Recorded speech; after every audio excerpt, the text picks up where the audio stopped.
Now, the Finder starts this morning and says that Ghana braces up for judgment on Saturday in boundary dispute with La Côte d'Ivoire. That's the biggest story on the Finder this morning. The statesman says SOUs to undergo major reforms and free senior high school will be sustained. That's the Daily Statesman. The Today newspaper says after 114 days of grisly murder of Major Mahama, we still live in fear near Obuasi residents. And the Heritage says VRA loses $218 million over a merry deal. Comes with a photograph of Dr. Mr. Boachi Jaco, Minister of Energy. And then Guta threatens to stop paying taxes. The Go Street newspaper says September deadline to small-scale miners in limbo as Lands Ministry targets $3 million drones to monitor Galamsey activities. These are some of the stories I have, the papers I have with me here this morning. We'll take a look at some of them. My guest this morning to do the talking to the extreme left member of parliament for the Timpani constituency, a member of the NPP and Deputy Attorney General, Honorable Joseph Dindok Penka. Good morning. Good morning. Hope you're doing great. By God's grace, I'm fine, thank you. Thank you for joining us. And in the middle is the Dean of Childhood Education Department, University of Education, Winneba, a lecturer there, Dr. Ahmed Chinapo. Good morning. Senior lecturer. Senior lecturer. Good morning too. Hope you're doing great. Thank you, sir. Is the strike still on? We're told it's been suspended. Okay, all right. There's a difference between call off and then suspended. Okay, so it's not entirely off. Okay. All right, then to my left is a member of the NDC's communication, Dr. Maria Zakari. Good morning too. Hope you're doing great. Very well, sir. I'm grateful for your time. We're going to rush through. We have a lot of issues to look at today, but let's begin with this one because I might not see your team again before Saturday. I think we can take a bite of this one quickly. The story on page 2 is suggesting that there's an easy calm among Ghanaians, especially shareholders of the 10 project, as a special chamber of the International Tribunal on the Law of the Sea delivers its judgment in the delimitation of the maritime boundary between Ghana and Côte d'Ivoire this Saturday, September 23. The ruling is coming 29 months after the tribunal on April 25, 2015 refused to stop operation but stopped the drilling of new wells until the final determination of the case. We're told that Ghana's team, made up of the Attorney General, Minister of Justice, Minister of Justice Gloria Kufu, is expected to depart for Germany before Friday for the ruling. Ghana and La Côte d'Ivoire are laying claim to the disputed boundary in the Atlantic Ocean, and both countries have, in their argument, prayed the special chamber to rule in their favor. These are the possible outcomes according to the Finder. In the event that Ghana's arguments are upheld and the status quo is maintained, oil production forecast will be restored. However, if the court should rule that part of the area in dispute belongs to La Côte d'Ivoire, it will have serious ramifications for Ghana's oil productions, especially the shareholders of 10. That's the Finder's possible outcomes. Honorable Penka, let me start with you. We are Ghanaians, so certainly we pray for a possible outcome. But is it possible? Well, thank you very much for the opportunity. And now, if you have followed events regarding this matter very carefully, in every democratic society, in every civilized society, when there are disagreements that dialogue cannot resolve, you resort to all the legal processes to get remedy. And so, in this particular one, you recall that efforts were being made earlier to be able to resolve it between the countries amicably without resorting to the ICC, the International Tribunal on the Law of the Sea, and etc. And eventually, the process had to be filed there to bring finality to this because of the bickering and rancor that was beginning to develop between these two countries. Now, the two countries, represented by their various legal teams, and in our case, represented by our Attorney General leading the team, made their cases very strong last year.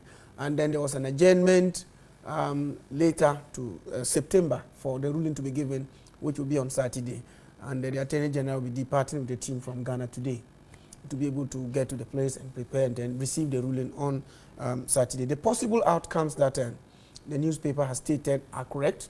It is that either that we get it wholly or partially, or the Ivorians lose it entirely or get it partially and all that. And they will take into consideration all the factors and circumstances. And of course, if you look at our legal regime in Ghana, it's very clear and obvious that in circumstances where you allow a person to labor on a piece of land all through, and then you watch unconcerned, and then later on you raise an issue, you may be stopped by your own laxity in raising it at a very early stage. So if, for example, I mean, we in our laws in Ghana, we have the Limitations Act and etc., where if I go onto your land for a period of 12 years and without your consent and with your knowledge, but you say nothing, I mean, you are stopped from ever claiming ownership of that land and etc. So conduct, lashes, acquiescence and etc. on the part of you, even if you have the right, could result in a decision against you in a matter like this. But be that as it may, I can say that the legal team of Ghana has made a very strong case. And we are very confident that all things being equal and everything going so well, on Saturday, Ghana will smile. And we're doing this because of the fact that posterity will have a word to say about us. If we do not fight this to the end and make sure that justice is delivered in a manner as to put finality to the issue, then it can keep recurring and perhaps mar the hitherto cordial relationship that exists between Ghana and La Côte d'Ivoire. It's my expectation that on Saturday we'll smile all the way as Ghanaians. I see. I'm grateful. Dr. Zakaria, so we were told by the Deputy AG that we have fought a good fight. Our arguments have been good, and so hopefully and maybe prayerfully we should hear good news on Saturday. You're Ghanaian. I'm sure you were expecting that too. Yeah, thank you very much, and good morning to all. I am certainly, in favor of a positive outcome from this particular judgment. If you follow, this has been going on for quite some time now, and you realize that a number of processes had taken place over the period, and one important thing had happened. First there was a case that was put forward by Ivory Coast, insisting that the court should not allow Ghana to continue with the exploration process that is currently ongoing. And the then Attorney General, ably led by Honorable, the former Attorney General, Madam Marietta, with her team, put forward solid legal arguments that won the case at the court. And it was ruled in our favor that we could continue to explore, even though there were some disagreements with the Ivorian side. So we won a first case, and then the case was then opened for a full hearing for the substantive matters to be discussed. And all legal processes had been presented, and then there was a change of government. When there was a change of government, a number of issues happened. First of all, Ghana contracted a legal firm that was representing us in this particular jurisdiction, and they had mastery of all the issues that were being discussed. And we are told, and it is certain, that when the new government came in, that firm was changed and a new firm was contracted. A number of things had happened, and a new legal a team is representing Ghana. So these are some of the things that may concern us as Ghanaians as we await the judgment on this very important subject. But looking at the factors on the ground, and then if you analyze the delimitation theory, that is forming the basis of this disagreement.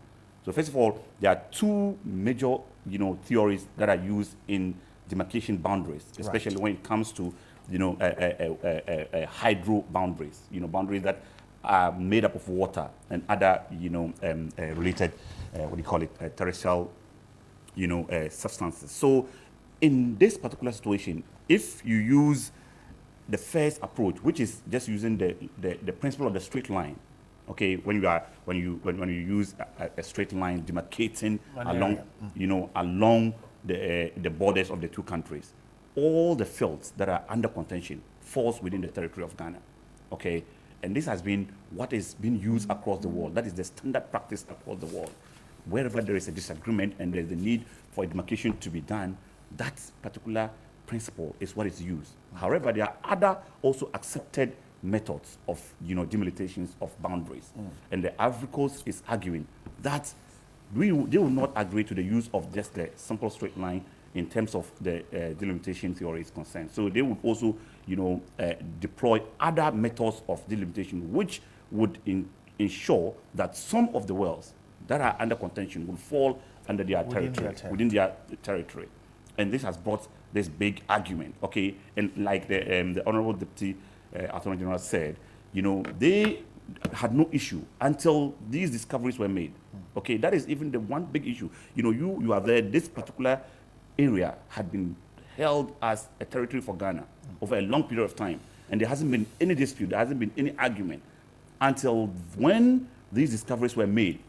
Then you will now start to make a case that no, I mean, these discoveries should not belong to Ghana. And even when after valid contracts had been signed with international companies, okay, when these contracts were ratified by our parliament, and when these contracts were published across the world, okay, and they were just watching while all these things were going on. They didn't raise any issues. After all these things were going on and explorations are taking place and discoveries were made, they now come to make claim to portions of those discoveries.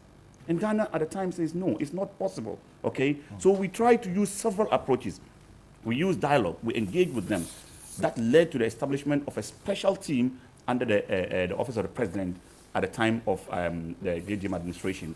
That was led by senior lawyers of this country, including experts in land disputes, also legal experts in petroleum and the mining industry. So they engaged and they discussed all these things, but they were not able to arrive at a reasonable agreement as far as the ownership of these wells were concerned. So it went to the court. So, I mean, in conclusion, our expectation and our hope is that on Saturday, the ruling is going to be positive in our favor. Right. And the processes will continue and we'll be able to, you know, rake in the necessary investment and the resources. All right. Yeah. I'm grateful, Dr. Zakaria. Dr. Jinapor, so we saw the then outgoing AG sat down with the then new one, and when I think the arguments were being made, it tells of what we can benefit as a nation if our two main political parties come together in fighting our cause. Well, let me say good morning to your cherished viewers, and let me state, I mean, you said briefly, so I just want to be as brief as I can. Yes. Saturday is a judgment day. All the issues pertaining to the dispute have been dealt with in terms of the arguments being made for and arguments being made against. As it stands now, I don't know whether Dr. Zakaria is a lawyer, but I'm very naive when it comes to the law, and we are privileged to have the Deputy Attorney General who makes a very revealing statement that, look, when you have a property and you allow somebody to work on it for a very long time, it amounts to acquiescence, and that probably can affect the ruling. I think by logic, it's something that is attainable, but at the end of the day, the Ivorians made a case. And as we said, the case have traveled for 29 months.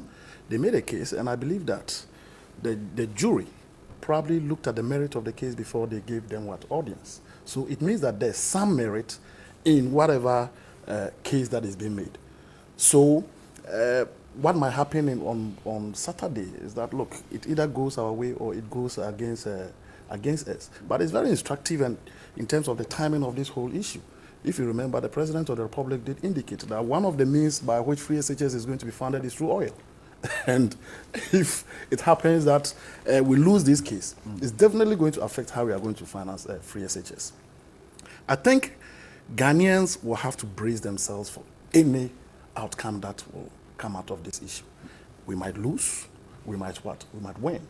But as we said, if you look at what happened between the past Attorney General and the new one, it looks as if there was some kind of consensus. But when I listen to Dr. Zakaria, he makes the point that a firm was being contracted to what? To deal with the case. When the NPP came, they changed the firm. I just pray that we don't lose. If we lose, it's going to be a political issue, because reference is going to be made to that. You understand what I'm saying? That reference is going to be made to that. But I think one of the most instructive things that comes out of this whole problem is the way Ghana, notwithstanding the importance that we attach to these oil fields, we are still able to cooperate with Cote d'Ivoire. We are able to cooperate with them. I mean, Ghana's president, the Cote d'Ivoire Ivorian president seems to have a very good relationship. If it was some countries, probably by now there's war. But we've taken the path of rule of law. And I believe that most countries, especially within the West African sub-region, who happen to engage in land disputes, oil disputes, they should take a cue from this. And I would hope that no matter what the judgment is, the relationship that we have with Cote d'Ivoire should not be affected. And as my colleagues rightly said, as a Ghanaian, I pray and hope that we'll win the case, because the ramification, if we lose, will be extremely detrimental. And all that. Yes. All right. I'm grateful. We'll leave it at that and wait to see what happens on Saturday. But let's move on to this one on the Finder. Government officials troop to value Woyeme's Trasacco home. The government has begun the valuation of properties belonging to businessman Alfred Woyeme as it seeks to retrieve the 51 million cedi judgment debt wrongfully paid to him. According to sources at the AG's office, some security personnel and officials from the Ghana Valuation Board were sent to the Trasacco residence of Woyeme to value the property. The source further hinted that their action is part of processes to furnish the Supreme Court with concrete evidence in the ongoing oral examination of Woyeme over his capability to refund the money. The state has been hounding Woyeme since 2012 over the 51 million cedi paid him in the default judgment in 2010. So that's the story. Yesterday we were told about what happened. Dr. Zakaria, so is this perhaps what you see as the most aggressive attempt to retrieve what were told by the court that was wrongfully paid to Mr. Woyeme? You know, if you look at this Woyeme issue, it's something that had been politicized, actually over-politicized by the government now and then the opposition then. And the argument was made as though it was just money lying down. When they come, they would pick it and then put into certain projects. And so when they come in, there is some pressure on them to be able to, you know, demonstrate that there is some level of commitment. Even for the past 8 years, they've not been able to retrieve even a penny from Woyeme. So they are adopting all kinds of approaches to convince the general public that they are doing something as far as the retrieval of these monies are concerned. But however, if you look at the things that are going on and the processes that are being taken place, first of all, what is the value of even the house that they are trying to even assess? Even if if you know the value of any property in Kokomlemle, we are talking about 51.2 million, okay?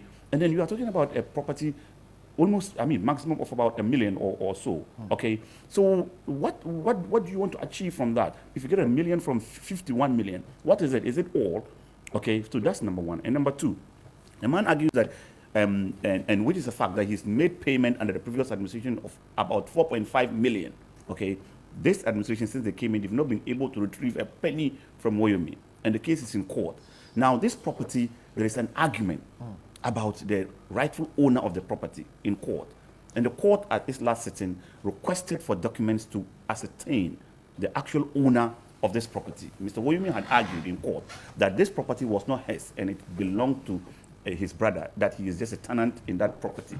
So that issue had not been concluded. The Attorney General also argued that the property was for Mr. Woyeme, and they also claimed that they had documents to confirm that the property was for him. So the court had asked the Lands Commission to come to, confirm. Verify the ownership of the property, which had not been done. I don't know whether they did it without, the knowledge of Mr. Woyeme. Then all of a sudden, military men, policemen, invaded his residence, trying to do something. I think there was something else they were trying to do, not just to value a property. How valuation of a property doesn't require military? Is it a military action to value a property? What is the specialty of military in valuing the cost of a property? Okay, and who is Mr. Woyeme? Is he? Who is he? Is he a terrorist?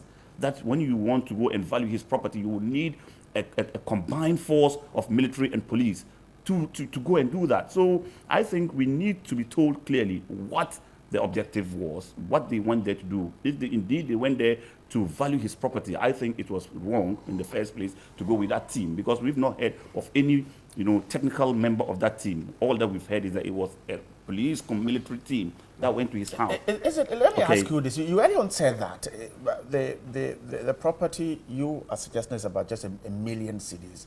Yeah. If in attempt at retrieving the money, can't we start from there?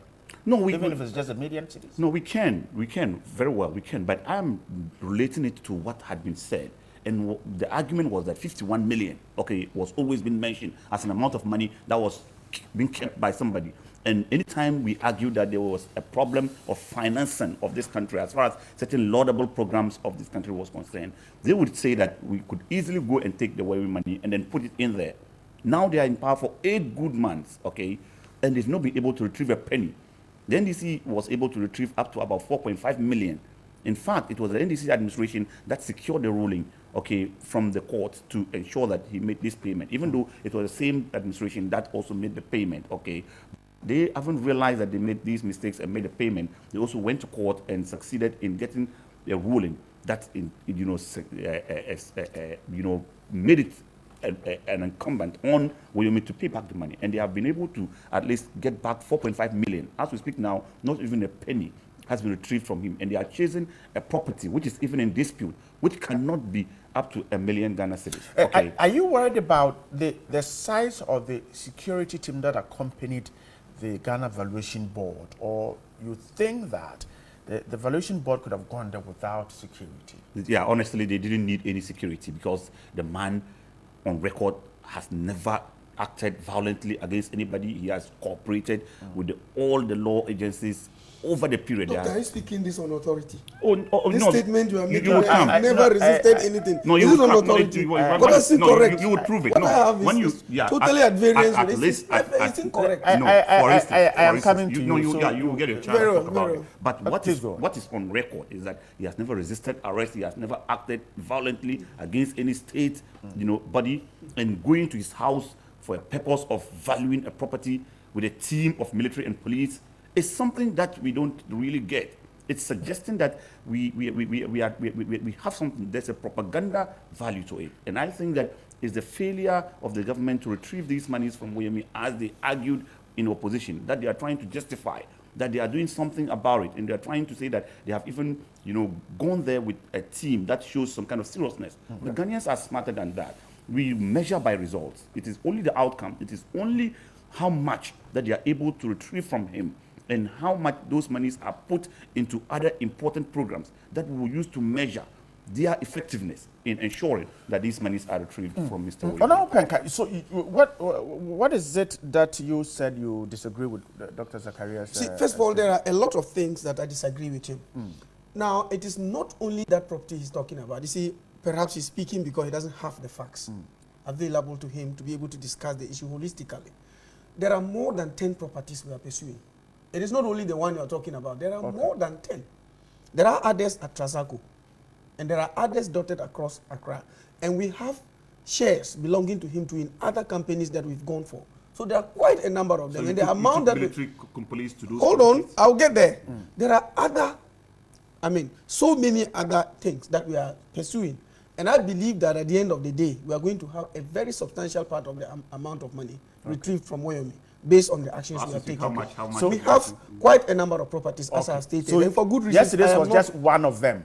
I'm moving there. And you see, the fact of the matter is this.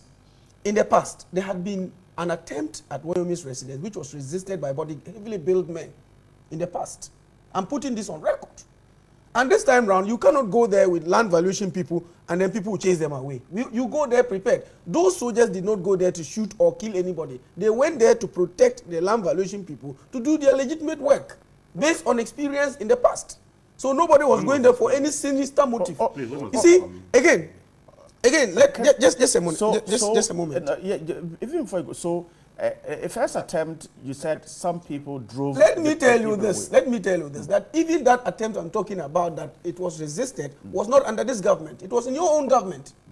We have inherited that. When was that? When those guys were sent there last year to go and then do the evaluation, and they were resisted.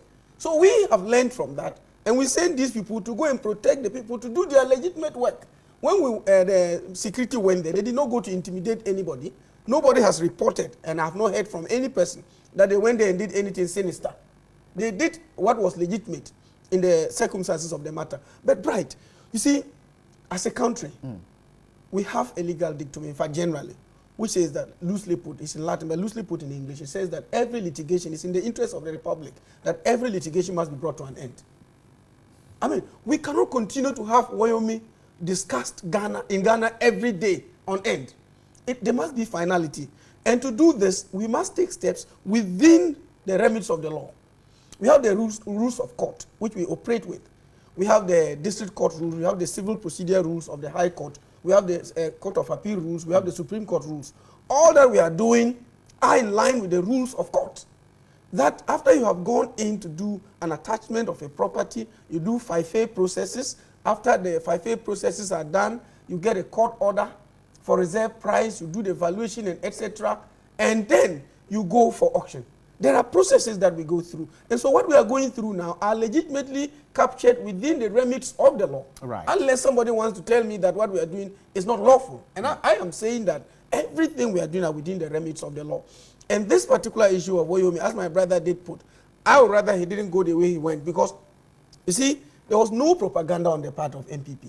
MPP said that the argument was that the commitment by the previous government to retrieve this money was not enough. And we have said that even the money, based on what? the money even he spoke about was not retrieved by any effort of yours. The man voluntarily paid it as a result of a commitment he made earlier. And let me put this in perspective. You see, that is even what makes it very interesting in this particular matter. You go to court and commit yourself to paying by installment. You start, and then the next moment, you start moving to different courts, trying to negate the very commitment that you yourself put on paper. He went to ICC, he was thrown out, he's gone to the Human Rights Court in Arusha and all that, and he went to ECOWAS. I mean, all these things are just meant to stultify the process and strangulate government's effort to retrieve the money. But his days are here. The day of reckoning is here. There's nothing he can do about it. The processes will be followed legitimately to an end, and we'll make sure that we do everything respecting the Constitution, respecting our rules as a democratic nation. Nobody is going to do anything and tower to Alfred Agbesu-Woyomi. Everything that we are doing is legitimately within the law. And we are not going to be cowed into submitting to his whims and caprices, because, look, Ghanaians are very, very angry about this particular thing, that the court had given an order for an amount of 51 million to be retrieved from an individual. It has taken us 5 years or more to be able to retrieve this money from the person. Look, we have to make the efforts. And this brings me to a very, very serious point I want to make on this matter. You see, right, the Office of the Special Prosecutor Act, which is coming out very soon, the bill that we are looking at, we're trying to put in place measures that will make it a disincentive for corruption. In some countries, and I've looked at the legal regime of a number of countries, and what they have done to make it a disincentive is that, you see, after you have punished for crime, you have to pursue the person and retrieve properties to be able to pay the state, in order to make it a disincentive for people to commit such offenses. And I'll give you an example. You find a situation, and that's ridiculous. Some of these things we've come across them. A person is convicted, and then the amount of money you're supposed to retrieve is, say, 1 million, for example. Then you go look out for the person's property. You can't find anything in his name. But you find that a 13-year-old boy of the person is owning a house. How is that possible? You find that the wife is owning mansions on paper, but the person who has been convicted has nothing. Clearly, you have to do tracing. And so we are putting in place the necessary things in our legal regime to ensure that, look, if we find such a situation, the burden will be on you to prove how you came by that property. How is it possible, for example, that a 17-year-old owns a property worth $2 million and his father has nothing? I mean, doctor, how is that possible, logically? And people do it in order to defeat justice. So we'll do tracing. We'll call this 17-year-old boy, for example, in a situation like this, and ask the person, how did you come by the property at this age?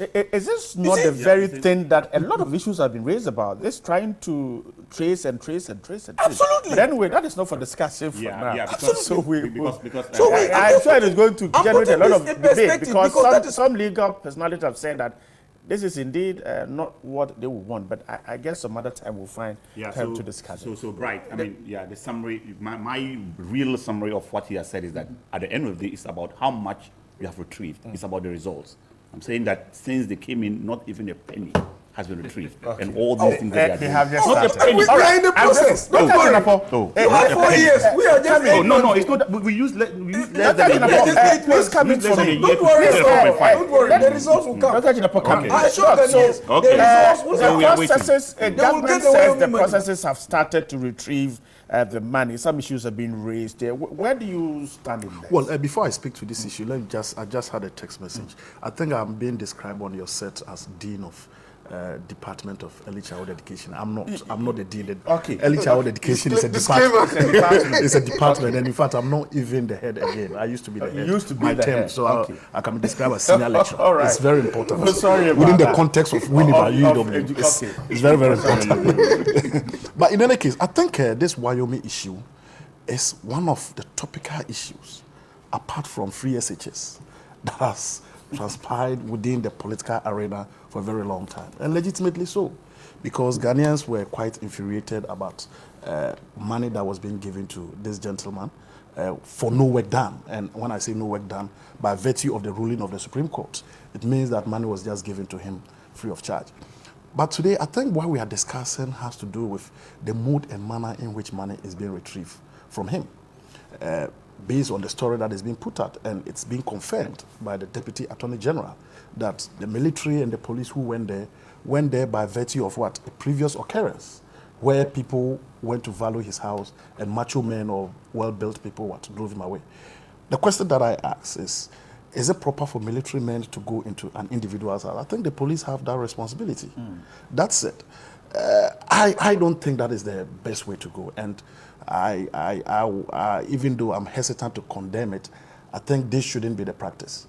That said, I don't think the NDC also have the moral right to criticize the NPP on this issue. If you remember, under Atano's time, how was Wyoming arrested? Rambo style. He was driving when a group of police and whatever, well, not military, but they both have, issues to deal with when it comes to this issue. I think for us Ghanaians, in as much as we are interested in this money being retrieved, I think the proper way needs to be undertaken. We are given the assurance by the Deputy Attorney General that everything that is being done is done under the auspices of what? The court. You go to court, you get an order, you value, and based on the value, what happens? The properties are auctioned and money is retrieved and it goes into the state coffers. But right, there's something informing about what the Deputy Attorney General made reference to. That is, people make money, they go to jail, they come out and they spend the state money just for free. Let's ask ourselves, Mr. Wyoming made 51 million Ghana cedis. What did he use the money for? Did he just take the money and just throw it into the dustbin, or he just bent it? Definitely he invested the money in something. So if there are ways and means of trying to more or less manipulate the system to keep them, I don't think it is the right thing to do. And if you remember, one of the thematic issues upon which the NPP as a political party propelled into power had to do with the Wyoming issue.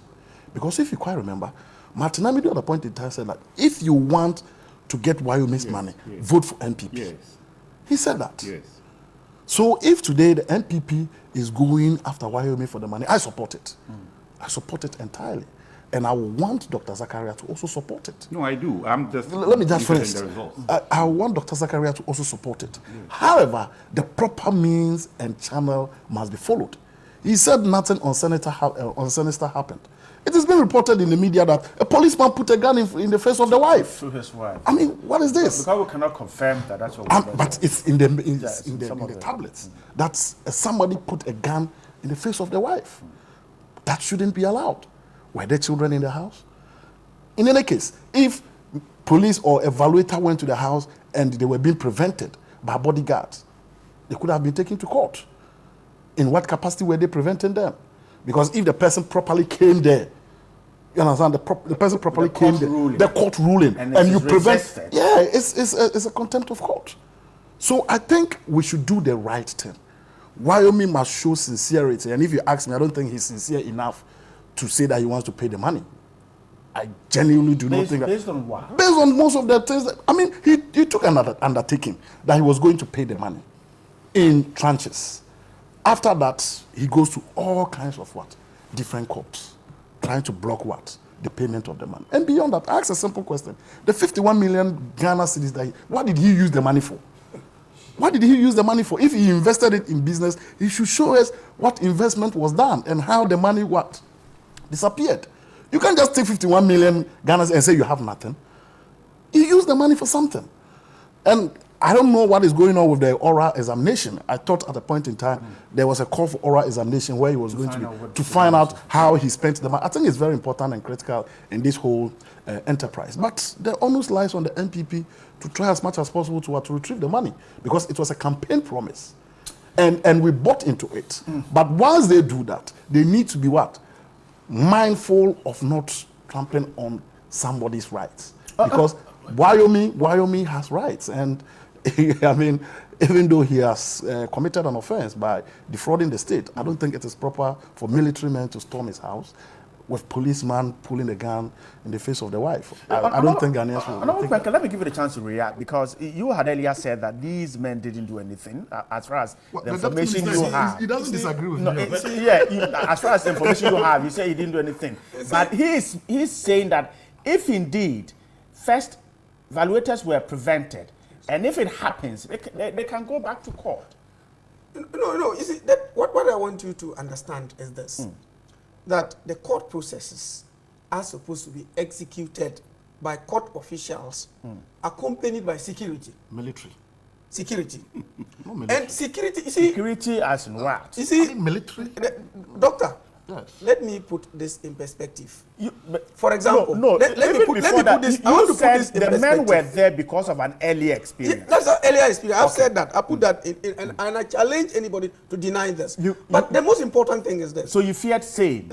Yes, absolutely. Let me give you this example. Couldn't you have gone back to court if you went there and the same men did? What I am putting across is this. You go in there to value. You cannot continue to allow court to issue orders endlessly. We have a similar case where the interior minister has refused to give permit to an Indian businessman.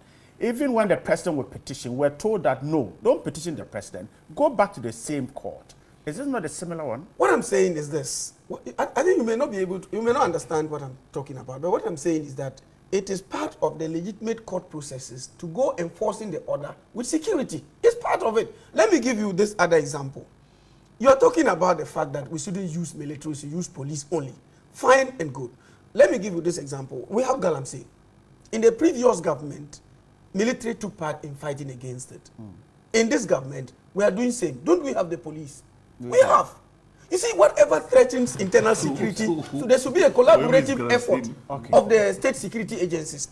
And so you should not fault anybody for taking a particular move, provided, and I repeat this, provided that move is not at variance with what is laid down in our constitutional jurisprudence. And I would like to say that whatever happened was legitimately being enforced by, these security agencies based on the order of the court. And remember, the experience is the best teacher. You cannot go to a place and somebody will stop you with macho men, and next time you go back to the same place empty-handed. You have to caution yourself before you move. In any case, if they come there and there's no resistance, there will be no problem. But if the people come there to enforce a legitimate order I hope you're not suggesting the court cannot stop macho men. You're talking about what? I'm saying that I hope you're not suggesting the court. The court cannot move to the person's house to stop the macho men. But it only gives orders to go. It gives you orders. So when you go and the macho men prevent you, you have another option, which will be have to go and then file processes of contempt and all that, and the disruption of a court process and procedure. And I told you, but that's the rule of law. It's in the interest of the republic that every litigation must come to an end. Fact is, if you go with a person to enforce an order and there's a resistance, and you go with security to make sure that, the people do not resist as they did in the previous times, you commit no wrong. Okay. Unless somebody wants to point to me any rule or procedure which has been breached by virtue of going with these people to enforce this court order. Okay. Do you mind if I come in just one minute? Okay, come in. Well, I think, first of all, making a comparison between Operation Vanguard and this particular instance is, excuse me to say, misplaced. Because we are talking of Galamseyers who have guns, and there are evidence to that effect. So let's even place the devil's advocate. Once these military men went to Wyoming's house and there was resistance, what were they going to do? Were they going to shoot? Military are trained to shoot. Military are trained to shoot. And even for this government to acknowledge and recognize that, look, we are sending military men because previously, when the evaluator went, they were prevented by macho men. In itself tends to legitimize machoism. Who is a macho man? You are supposed to have a security guard. A security guard. But when you have macho men, where somebody has a court order, comes to evaluate a house and you are being prevented, the most important and immediate thing you need to do is to go back to court to get the person for what? For contempt. And the law will deal with him. I don't think we should entertain this whole posture of using force. If you quite remember, not too long ago, John Jinapo, police people went to his house to go and look for items, holding guns. You remember the Deputy Attorney General, Dr. Ayene. Policemen went there with guns. I think the proper thing needs to be done. That is why Ghanaians voted for change. If Wyoming has taken money and you want to get the money back, use the proper procedure. Don't send military men. Don't send police people to go and point guns at his wives and his family. I don't think it should be entertained. Yeah, I think. Dr. Jinapo, I think the conclusive statement about pulling gun is a one-sided story you have heard. I think you cross-check that before you say they should with authority. Because I'm saying this because we should be very cautious. Dr. Maria, if we I'm sit coming on to you. platforms like this and we make conclusive statements when we don't have the facts, it will be very unfortunate. This issue of a what gun being security pulled, men were you talking about? no, then? this issue of a gun being pulled on someone, have you cross-checked? I'll give As you the journalists, source. have I'll you give you cross-checked? the source. Or you've heard You a see- particular person say it and you're taking it hook, line, and sinker. So you That should not be. I'll give you the Benke, you're source. saying that they went there, but you cannot confirm whether a gun was shoved in someone's Absolutely. face. No, I'm just going to give you the source. But are you comfortable with this military thing? Are you really comfortable about it? Sending military men? Right. Extraordinary circumstances demand extraordinary measures. Wow. How is this extraordinary? I have Retrieving stated- money, somebody who I have has told you- defrauded the country and you're retrieving the money? Is this so I extraordinary? have told you, right, that it is not ordinary in this circumstance because, one, there is experience in the past. I don't know what else you want me to put across, but I've told you that there's experience in the past of a resistance. And mindful of this, you act cautiously to avoid a repetition. Because I have see. stated time and again that when you go slip and fall on your way somewhere, it's no problem. But when you go and slip and fall at the same place the second time, you may be a candidate for examination elsewhere. I see. Okay, right. Dr. You know, Zakaria, come in. You know, I thought I'm very excited that this issue is being discussed in the manner that it's been discussed and is exposing some weaknesses or some hypocrisy as far as the approach to retrieval of this money is concerned. All of us are aware that we have serious intelligence people in this country. We have intelligence organizations who have the capacity to even determine the value of these properties without necessarily even being present there in the first place. Okay. Is it possible? It's It can very be done. possible. It can Okay. easily be done. There's no difficulty in actually valuing a property without even physically being there. Okay. That's interesting. Yes, it is. It is very possible. And their approaches, their Right, methodologies. how is that done? There are methodologies. Well, Yeah. he's explaining. You go ahead. There are How is that methodologies. done? There are methodologies that you can use to do that. So, for instance, even if you go, for instance, number 10 Downing Street and multiple other places, you will notice that you won't even find any physical barrier. There are barriers. There are IT approaches. There are intelligent, even personnel that you can use who can actually go and value a property without really going there with military. Okay, and I'm saying at the end of the day, the number one objective is how much have you retrieved and how much are you going to retrieve on all these processes that you have deployed to the person's house. How much have you brought in? And we are concerned about it, and we are repeating the call to the government that they must do everything to retrieve all these monies from Mr. Wyoming. The previous government had retrieved 4.5 million. So far, they've retrieved 0 cedis from Mr. Wyoming. They are only doing propaganda to demonstrate to the Ghanaian public that they are doing something when they themselves have failed to retrieve even 1 penny from Mr. Wyoming for the entire 8 months that they have been in power. It's I don't know unfortunate. what my brother is Okay. talking about. Right. I don't 30 know. seconds. No, how much have you Right, retrieved? 30 seconds. How much have you 30 retrieved? seconds. The question is, the man's bank accounts are all empty. What are you retrieving? So what That's were why you we're retrieving? pursuing No, the what were property. you? So what are you talking No, so about? what were you He's holding making when you things said too you were going to take the simplistic. money? As if, No, but that's how you put it. What I am saying is that We need the money. How many of his properties did you auction? We are not talking about Under your auctioning. regime, how many? How much? How have many you of his retrieved? properties It's did about you buy? money.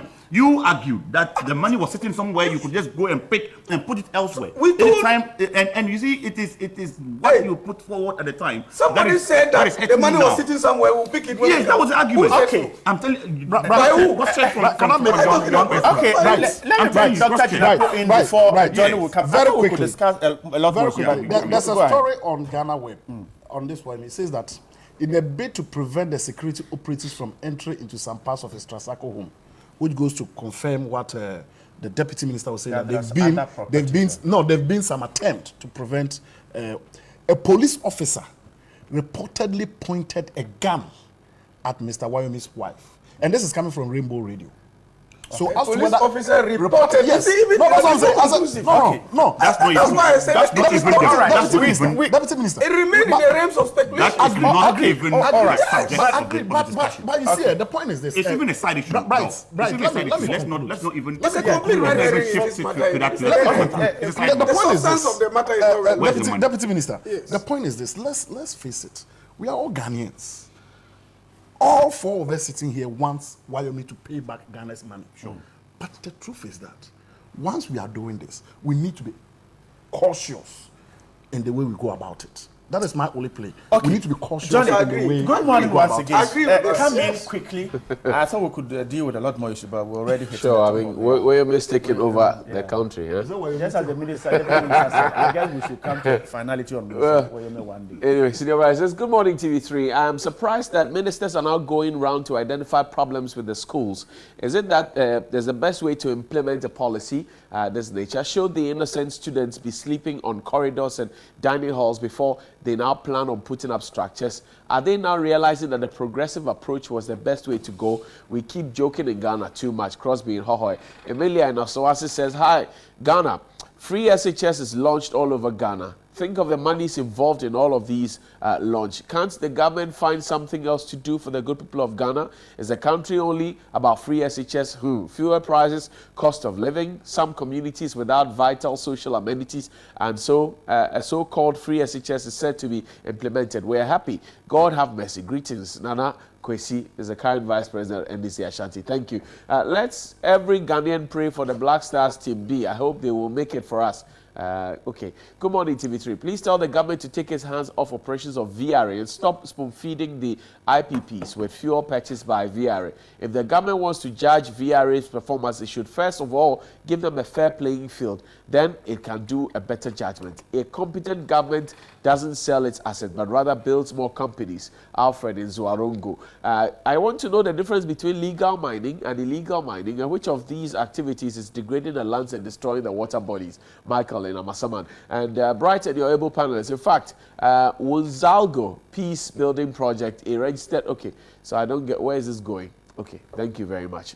For the free commercial. The government's proposal to make the 4th August the country's Founders Days and appropriate one that should be considered. Okay, let's get some Wayomi comments. I'm overly angry. I'm waiting for the day robbers. The day robbers will attack illegal miners. If it happens, will they complain or not? I guess they won't, because this is what the robbers also do to survive. You say, good morning, ladies and gentlemen. Can you find out what's happening at the Accra High School? No prospectus up till now. Again, they have not provided textbooks and uniforms. How can these students learn under this situation? Asikanu, you are asking. Bright and John, okay, so let's get some more messages. I'm sure we can. I love today's rant. If the nation have for ages depended on cocoa for development projects in the future, then Tetekwashi needs a very well celebrated holiday. Logically, if Parliament accepts this 4th August thing and doesn't file for Tetekwashi's holiday, it will be ungrateful to our financier if our founders are to be celebrated. May I ask, does the family of Tetekwashi have a quota of the cocoa scholarships? Edmond is asking. And I don't know why Akufo-Addo wants to tell us. Why does he want to force his ancestors to be founders? We will resist using all possible means. From Francis out there. Okay, Deputy Attorney General, you started a good work by fighting for we that deposited at Diamond Winners Microfinance in Bolga, but we haven't heard anything about that legal fight since you came into office. What is our fate? We are suffering. Honorable Joe, they are looking for you. How can military and policemen be conveyed to someone's house just to value his property as if he is a terrorist? Look, let's be frank. People talk and think like others can't reason. This has never happened. Why suddenly? Idris Uebi Fuseni says, after Wayomi, I am expecting President Akufo-Addo to do same to the $2.25 billion bond by the finance minister, the contaminated oil and the bribe in the Flagstaff House against the 2 deputy chiefs of staff. Good morning, TV3. My name is Isaac Inwa, and you guys are doing well. I want to ask the NDC, why should well, we pay Woyome such a huge money, and we are now expecting NPP to retrieve the money. Shame on the NDC administration by even saying it was paid by mistake. Alasan Owana Ewa says the fuel increment has come after the latest price reviews by the National Petroleum Authority to reflect the world market trends or increments. Honorable Joseph Klemka, you are the man of the day. We, the youth of Garrett and Pani, are very proud of you, but we need Woyome's money back to finance free SHS education. Sako Simon from Garrett. Good morning, TV3. I think the NPP has done nothing going to Woyome's house with security. If this is the way he wants the money to be retrieved, so be it. I don't side with Dr. Jinapo. Okay, that's a very interesting way to spell your name. Mercy from Canada. Good morning, TV3. Please ask Dr. Jinapo whether he made any effort to find out what Woyome's wife did to make the police point a gun in her face. Assuming the gun pointing is true. Haruna wants to know, and he's asking, certainly. Right, that's it. I'm pointing my finger at you now. All right. Unfortunately, we had to wrap up. I thought we could discuss a lot more issues. There were several other issues on the table this morning. But gentlemen, we have to wrap up. I'm so sorry. Honorable Joseph Dindio Menkai is Member of Parliament for the Timpani constituency, a Deputy Attorney General, a member of the NPP. Grateful for your Wednesday morning with us. Dr. Ahmed Jinapo is a senior lecturer at University of Education in Winneba. We're grateful too for joining us. And then Dr. Maria Zakaria is a member of the NDC's communication team. Thanks so much if you sent in your comments. We're stepping on the brakes now. When we come back, we have sports.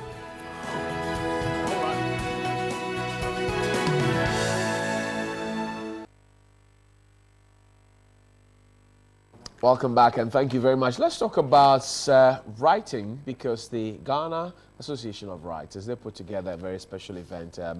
You and I know how crucial it is to learn to read and to write, because it opens you up to a lot of opportunities. I've been joined this morning by Sylvanus Pedra. He's an executive member of the Ghana Association of Writers, GAO, and he's also an author, a very fine one, of course, and a lady dentist who's also a poet and a storyteller, Ama Ofuswapia. Good morning.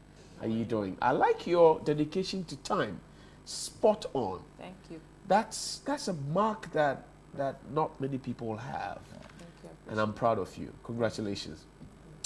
So, Sylvanus, Yeah. you are my friend who has abandoned me for so many reasons. No, you did. But I won't get into this conversation. How is GAO doing? Well, GAO is doing very well. Let me mention that we have been established since the birth of Ghana. We came into existence in 1957, so we are as old as Ghana. And we've been into a lot of things trying to promote the reading habit and the writing culture in Ghana.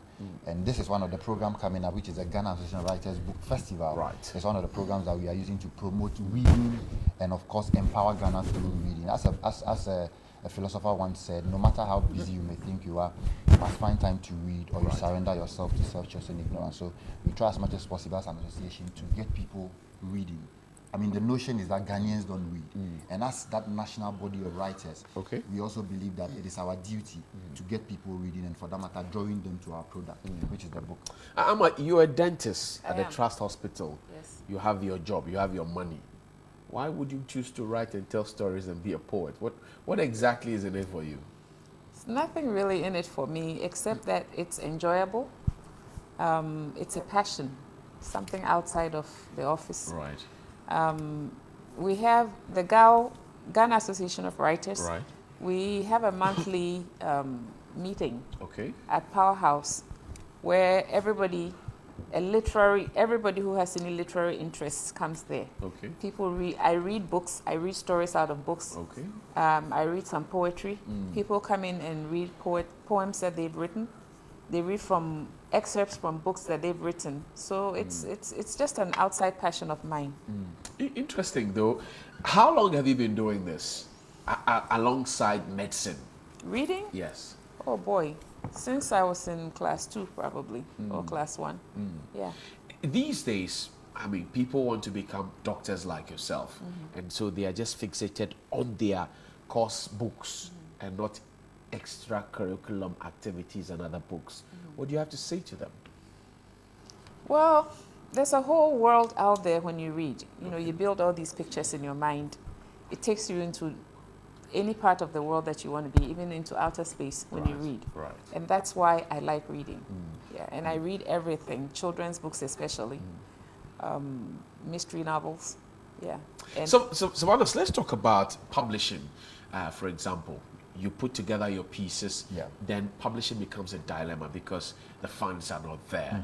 Over the last 60 years, through the GAO journey, Professor Atuku and his people and all of that, has anything changed significantly?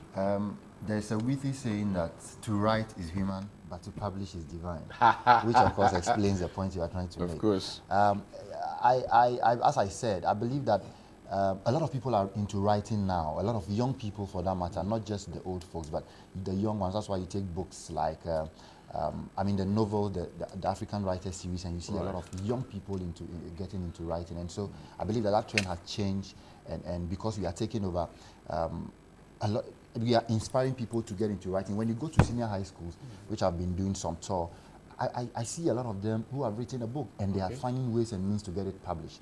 But the environment, the publishing environment is not that friendly to How unfriendly is it? I remember when I wrote my book, I wanted someone to publish for me. I mean, the terms and conditions that the person gave me as a publisher wasn't favorable. I mean, the person was going to give me 10% after everything. Of everything that's published. And so I had to go beyond that and establish my own publication company. And so that's how it's been, and I believe we can do better. Right. And GAO is here to help us all get better with that. Amma, you want to toss in comments there? oh, I was waiting for you. Right, to you were ask. waiting for me. So I'm thinking, how are we encouraging people to read these days? Because the headmasters and headmistresses will tell you there's very little time for them to cram in all the syllabus and the curriculum and everything else.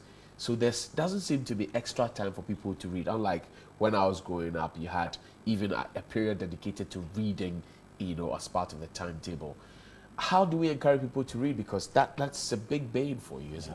That's the whole idea for this Galbo Fest, Right. the Ghana Association of But Writers that's just a Book 1 day or Festival. 2 day event, really. But we encourage this throughout the year. As I'm saying, we have monthly meetings at which we encourage people to come and read what they've written.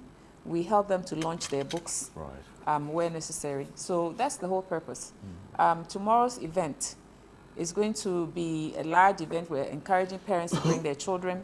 There are going to be books. There are going to be poetry, sessions. There are going to be times when we'll encourage the children to read Okay. and to bring things that they've written for instant evaluation by publishers like Sylvanus. Okay. So this is the opportunity for people to know that we're there. Okay. And this is the opportunity for them to know that we are encouraging people to read outside of their comfort zones. Right. Yeah. Interesting. There's a new phenomenon of new media, Facebook, Twitter, Instagram, blogging, blah, blah, blah. The world seems to be buying to the idea, perhaps they have bought into that idea already, as opposed to holding a hard copy of a book. They would rather do a soft copy. Yeah. How are we getting ourselves involved in that as Ghana Association of Writers? We are also following the trend.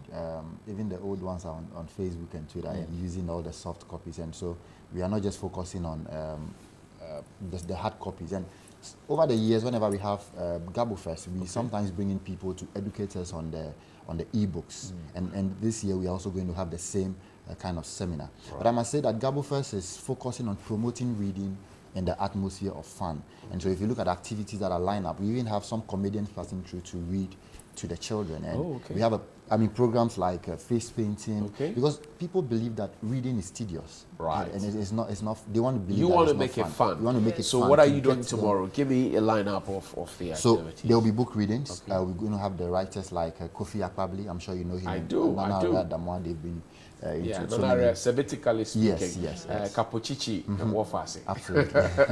So we're going to have writers like that. We're going to have a comedian like Juno's Mamasita or Masita. Yes, she'll be passing through to give us, read for the children. We are going to have something we call Readathon, which is a reading marathon. We're going to get a lot of people reading. We're going to have a special guest of honor being the Professor Amankwa being the Director General of GES. I see. And we are going, the guest speaker is going to be Dr. Enim Wright, the President of AUCC. Koyo Bright. Yeah. So we have all these people passing through to add some color to the event, and it's a whole day affair. The program is divided into 3 categories. So we're going to have the opening ceremony, we're going to have the welcome address, which is the introduction, where we're going to have some cultural troops, even some brass band music will be there, some cultural troops will be A there mix to of entertain. everything just to make it fun. So you can bring your child. Is it free? It's free. Where's It's it? very important. It's Where's free. it happening? It's at Powerhouse. Powerhouse, the Pan-African Writers Association House. At Roman Ridge, yes. right? It's right by the main traffic light at Roman Ridge. Yes. You take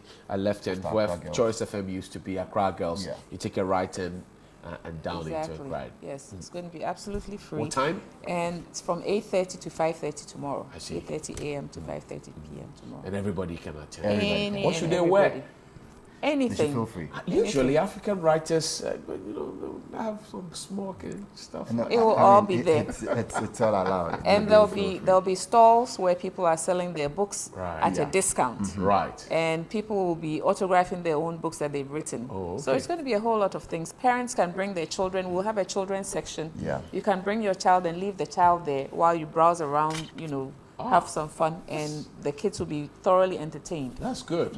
Thank you very much. I'm before- Swapia, grateful. She's a dentist, she's a poet, and she's a storyteller as well. Savannah Bedra is an author and executive member of GAU. But you want to Yes, this is outside the Gabo first. I want to use this opportunity and your medium to invite all indigenes of Georgia to our dessert launch, which is happening on Saturday at the VAC Clubhouse. Just Would there be cat meat? especially for you. There will be cat meat. But I'll bring Cyril Dogbe. Cyril that'll be Dogbe, fun. yeah, so we can have the cat meat. But thank you very much for coming, ladies and Thank gentlemen. you. Special good morning to you. My own mentor, Professor Atuku Okai, is my own mentor. I've been a prodigal son, but it's okay. I'll come home, sir. I'll come home. We'll be back after this break.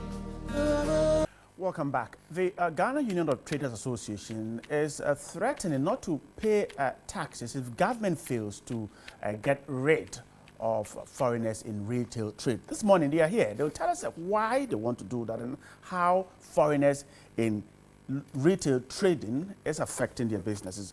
Now, they are seated here to my right is David Amwati. He is the chairman of the Greater Accra Guta. David, good morning. And then to him is Nana Poku, is the Greater Accra Regional Secretary and also National Secretary.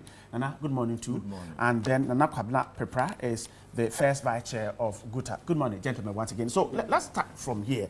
Now, what is it that is pushing you to say that you won't pay your taxes if government fails to act? Nana Pepra, let me start with you. The reason is simple and clear. We have responsibility as traders. We pay our taxes. We comport ourselves in our markets. We do what is expected from us. And we expect the government to also do same by protecting our businesses. What is protecting your businesses? Tell me. The reason let's is face the issues. these foreigners, where they are buying from, their interest rates are down. What they get, where they get their capital is easier than us. And they are competing with us in our markets. The law is against And then the laws of Ghana, the GRPC law, is against that. So what we are saying is that as abiding citizens, as traders, we are paying our taxes. We are doing what is expected from us. We want the government to what? Apply the law to the letter. You are doing your part. Government should do its part. That is all. I see. Nana Poku, tell me, what is the situation on the ground in your shops, the market? What is there? The situation, let me first of all take the small time that we have to say, traders, good morning. We thank you for your support and we continue to urge you to pray with us so that we can win this war. It started long way back, Right. but at this time round, we need to complete it. What I'm saying is, what is happening on the ground is real bad. Why? I cannot go to India and open shop over there. It doesn't happen. They will never give you the grounds to do The this. foreigners have opened shops in Ghana, Yes. Accra, and other places. Yes. And their activities is even causing the indigents to lose their shops. The indigents are suffering. Some have been in debt with the banks and they have to go home. Is it because the goods of the foreigners are cheaper than the Ghanaians? I would say it is substandard, inferior, fake. Because a Ghanaian will never sell to a Ghanaian something that Ghanaian can chase him off because he knows where I live. You understand? If I sell to Nana Pepra right now, Nana Pepra knows where I live and what I do. I can be, I'm sought for to answer to him why this fake thing is sold, sold to him. So what we are saying is, like I will quote from what Donald Trump said yesterday Quickly, and then David will come in. to the United Nations. Ghana first. The interest of traders should be paramount before the presidency or the policy makers, because from politics they come in as policy makers. I think let David continue. So now, what is it that government is not doing? We know that the law is there, which means these foreigners do not have to be in there. But how do we get rid of them in places where you people are working? Let me say good morning to your cherished viewers and to traders. We thanked them yesterday, the press, how they came to support us during our press conference. What you are saying in brief is that we are urging the government, we are entreating the government to just apply the law. Simple. No, applying the law means what? That's what I want you to tell me. What the JIPC government Act. come to? This is JIPC Act. Right. Please read it. The foreigners cannot take part in retail trading. JIPC Act 865, subsection 27. Activities reserved for Ghanaians and Ghanaian-owned enterprises. A person who is not a citizen or an enterprise which is not wholly owned by a citizen shall not invest or participate in the open market. This is their act. So what we are entreating government is, please enforce the law. So I want you to tell me, okay, Nana, David says government should enforce the law. What should government do? Now, the shops are open, the foreigners are in there. What can or should government do? What government can do is to enforce the law. The reason being that I think those who are advising government on these issues are not doing the right thing. They're not telling the policymakers. That's what I'm saying. They are not doing the right thing. The laws are there. So government want us to send government to court for Supreme Court to interpret the law before they enforce the law. They are the enforcers of the law. We don't have anything to do with the law. It's their work to enforce the law, to put sanity into our business. Let me tell you something. Politicians, when they lose power, they only come to trading. But when they are in power, they don't protect the trading industry. When trading is the only business that you can even enter today. It's trading. David, let me ask you. Sometimes we see politicians come there, they close the shops of these foreigners, and the next 2-3 weeks they are opened again. So, what is it? Is it that the Guta isn't lending the support needed to keep the shops closed, or what? Or Nana want to answer? Yeah. Okay. I want to come in with this one. You see, the way they are applying the law is what you are actually trying to put it. for people to know the way they are applying it is not how they should do it. Which way are they doing it? Like coming to the market, closing the shops, having people fronting for the foreigners. At the end of the day, you get there, a Ghanaian will show up, oh, the shop is mine. It's not. In their market over there. You dare not. You dare not. And we should also note that aiding and abetting, fronting for a foreigner. In the past, I want you to help in me the here. past, when the complaint was that Guta members were fronting for foreigners, isn't true now. The situation isn't the case. It's not. Nine. And it It's not the cannot. case. Nine. It cannot. Let me continue where Nana left. You see, right, when you see somebody selling a cocaine, you arrest the person, and the Ghanaian comes in, the cocaine is for me. So you leave the person, isn't it? That is what they are doing now.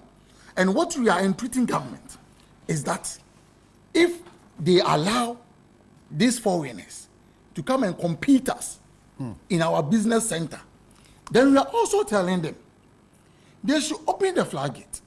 Let the foreigners come, compete them when they are going for their parliamentary elections, ministerial, presidential, police, immigration. Yes, you have allowed them to come and compete with us. Good. Allow also so that they will come, because a lot of us, we want a foreigner to become a president. We want a foreigner to become our MP. We want a foreigner to become our minister. What we are saying, if government is not going to enforce this law, Guta, now under my administration, we will never hit the street. You won't demonstrate again. We will never close our shop. We will never close. We will go to court. So coming 31st October, in our press statement, we say, from 31st October, we are not filing our VAT returns. Should government sit down on concern, failing to come to the market, tell the foreigners, or apply the law, we will not file our VAT returns. Secondly, we don't want to be spectators, we want to be good citizens. So we are pleading to the government, please enforce the law and tell these foreigners to leave our market Retail trade. Retail trade. Okay, let's get ready to wrap up our conversation. let me I add want to this- start let with me Nana add this to- before. Okay, yeah. quickly. Right. Do we have laws in the countries that are prioritized law, a priority law? Do we have any of it in any of it kind in the country? Every law is important. Every law is law. Then I want to support Chairman here. By we saying that we will not file our VAT returns and the relative taxes that we're supposed to pay government. If they are flouting this law, then we are also have a position to flout the law. Okay. I call it law in logic. Okay. Are you getting me? All right. Okay. So at the end of the day, why should you frown on one law and then smile On another. on another? All right. Nana Pepper, please come in. Let's begin to wrap up. Your final words as we're getting ready to wrap up. All what we are saying is that as law-abiding citizens, traders, we contribute huge to government revenue.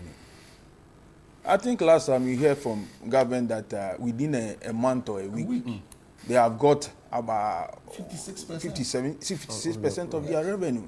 From which people? From trade. From traders. We are importing the goods. So they should listen to us. They should move all the other nationals from our trading markets.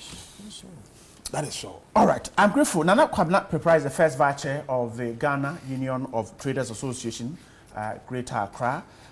Grateful for your time. Nana Puku is the Greater Accra Regional Secretary and also a National Secretary, and David, Deputy National Secretary, and David Amoateng is the Chairman, Greater Accra Guta. Gentlemen, we're grateful for your time.